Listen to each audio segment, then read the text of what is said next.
आज हम बात करेंगे एपेक्स लाइट जोन मोबाइल। तो फाइनल फोर का सीज़न एक्सटेंड हो चुका है 8 मंथ तक और ये गेम ऑफिशियली बहुत पहले डेड हो गया था, पर मैं इसके लिए तब भी खेले जा रहा था और मेरे को ये गेम अच्छा लगता है इसलिए मैं खेल रहा था। बट अब ये गेम का बट्टा डार हो चुका है। भले ये गेम में कितना पोटेंशियल हो, बट अब वो पूरा पोटेंशियल वेस्ट हो चुका है। लोगों को लगता है कि जेट पैक हटाने के बाद इस गेम का डाउनफॉल है, पर असल में तो इस गेम का डाउनफॉल रीलॉन्च के बाद ही आ गया था। क्योंकि देखो भाई, जेट पैक हटाने के बाद भी 35K to 25K player base इसका रेगुलर था पीसी में, जितना मैं कहूँगा। और फिर जब इनका एनिवर्सरी अपडेट आया था उस समय इनका जो ऑप्टिमाइजेशन था वो काफ़ी ज़्यादा बकवास हो गया, मतलब कि काफ़ी ज़्यादा। तुम मान सकते हो कि ये जिसमें 120 FPS सपोर्ट कर रहा था उसमें भी ये अब 60 FPS देने लग गया था। तो तुम समझ सकते हो काफ़ी ज़्यादा अनऑप्टिमाइज हो गया था, क्योंकि उन्होंने काफ़ी ज़्यादा मेजर चेंजेस किए थे ग्राफिक्स को लेके, गन्स को लेके, और मैप को चेंजेस भी किए थे इन्होंने। और साथ ही साथ इन्होंने कैरेक्टर उन सबको भी चेंज किया था, बट ये ऑप्टिमाइज करना ही भूल गए।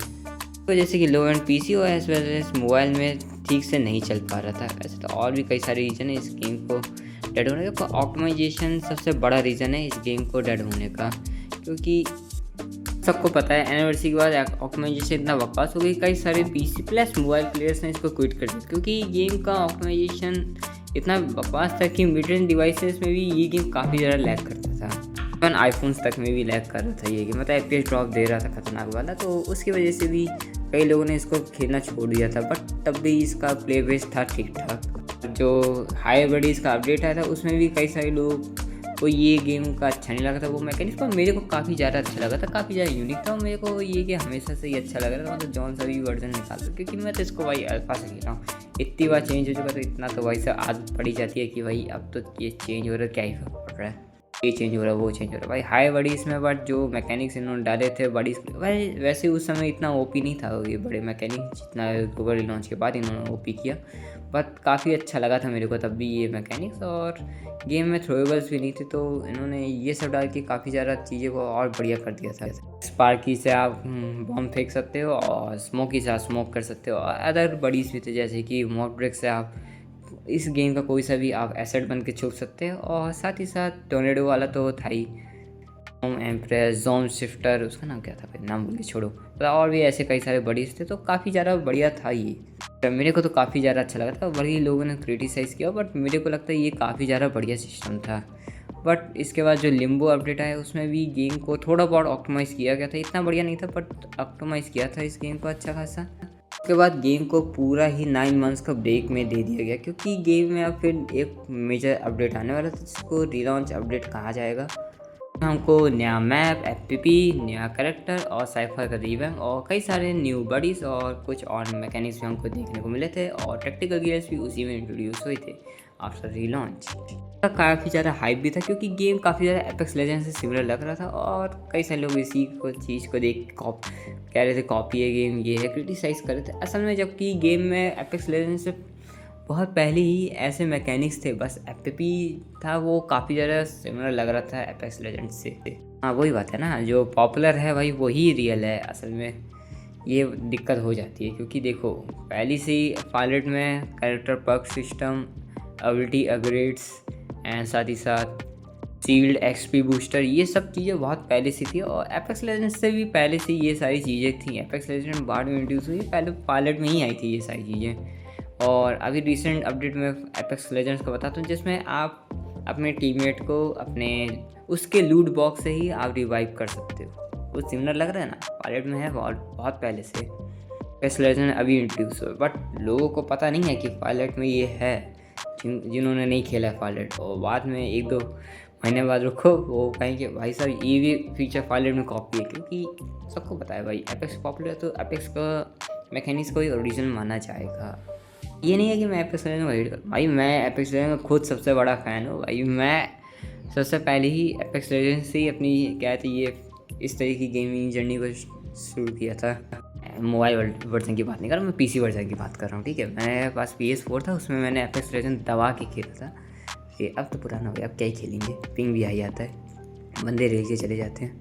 मेरा PS भी बहुत पुराना हो गया, बट हाँ मोबाइल वर्जन एपेक्स वाला रहा नहीं, बट फाइलेट था जो उसके जैसा काफ़ी ज़्यादा फील देता है। और मेरे को काफ़ी ज़्यादा इसका मैकेनिक्स भी अच्छा लगा था जब जेट पैक्स वाला आया। तो मैं तो भाई इसको 2021 से खेला, तो बहुत पुराना प्लेयर हूँ मैं रेड का भी और एपेक्स का भी, क्योंकि एपेक्स को भी मैं डे 1 से खेल रहा। बट दोनों ही गेम काफ़ी ज़्यादा बढ़िया लगे थे मेरे को, और कई सारी चीज़ें मैंने फायरलेट में देखी जो एपेक्स में थी ही नहीं, बाद में एपेक्स में आई है। और पहले ये सारी चीज़ें ऑलरेडी फायरलेट में थी, जो कि मैंने बताया है, character perk system, ability upgrades और एक्सपी बूस्टर। और अभी यही रिसेंटली ये देख सकते हो तुम, बैकग्राउंड में गेम प्ले चल ही रहा है, टीममेट्स को तुम उसकी लूट बॉक्स से रिवाइव कर सकते हो। ये सारी सिस्टम ऑलरेडी फायरलेट में थे, एपेक्स में बहुत बाद में आया ये सारी सिस्टम।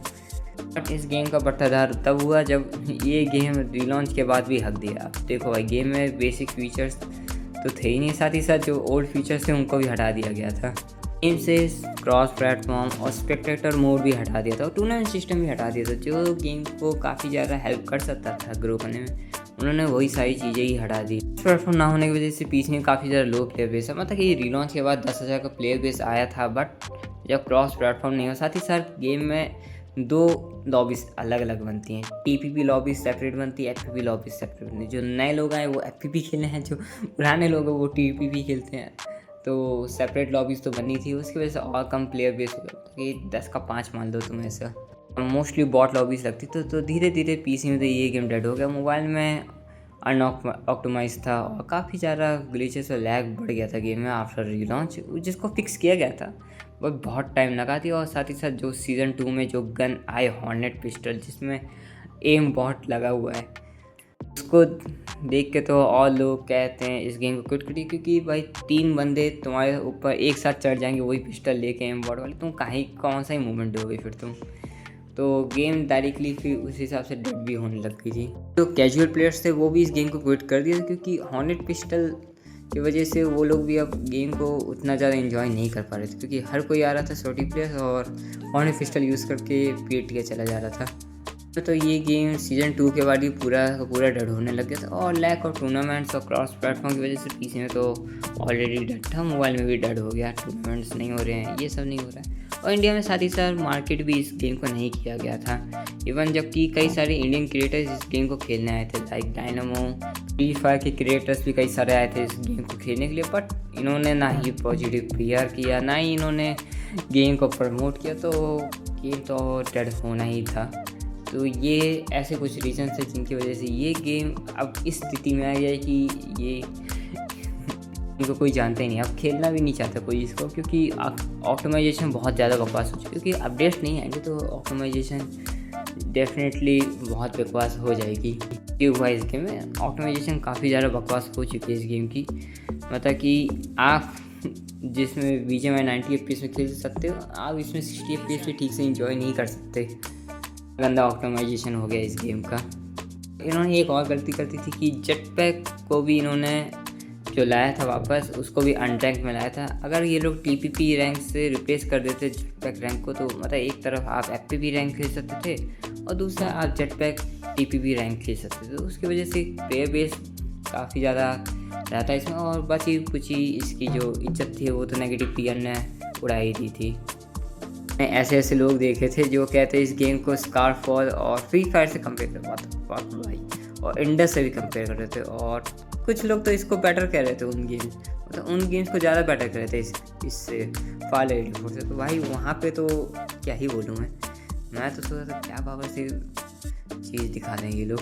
अब भाई final compare with Scarfall and Indus, और वो दोनों बेटर, क्या बात कर रहे हो भाई। और उसी की वजह से ऐसे और नेगेटिव पीयर्स भी हुए थे, और उसी वजह से ये गले पे नमक छिड़कने का काम किया है।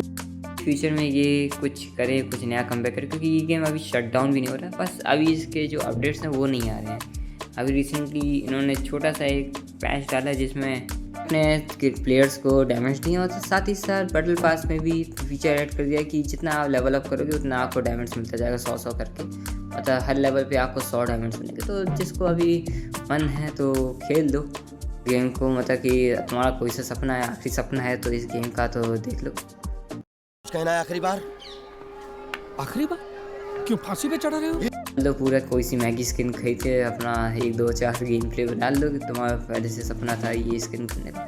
और क्रिएटर्स के लिए तो ये गेम अब डेड हो ही चुका है, क्या ही कंटेंट बचा है गेम को बनाने के लिए। हाँ, अगर तुम कैजुअल प्लेयर हो, तुमको वो स्किन के साथ खेलना था कोई सी जो महंगी स्किन है, अब तुमको डायमंड्स मिल रहे तो तुम अभी खेल के अपने गेम को अलविदा कह दो, क्योंकि ये गेम 8 महीने के बाद आई थिंक ये लोग शट डाउन कर दें, तक कंटिन्यू भी करते तो अच्छा रहेगा। अगर तुम स्किन ग्राइंड करते हो, नहीं करते तो अच्छी बात है, ये भी तुम दूसरी गेम ट्राई कर सकते हो। अब ये गेम तो डेड हो गया है तो तुम दूसरी गेम ट्राई कर सकते हो साथ ही साथ। तो मैं चलता हूँ, आँखों मिलोगे नेक्स्ट वीडियो, तब तक के लिए बाय। बुरा लगता है जब फेवरेट गेम डेड हो जाता है, मेरा फेवरेट गेम था ये।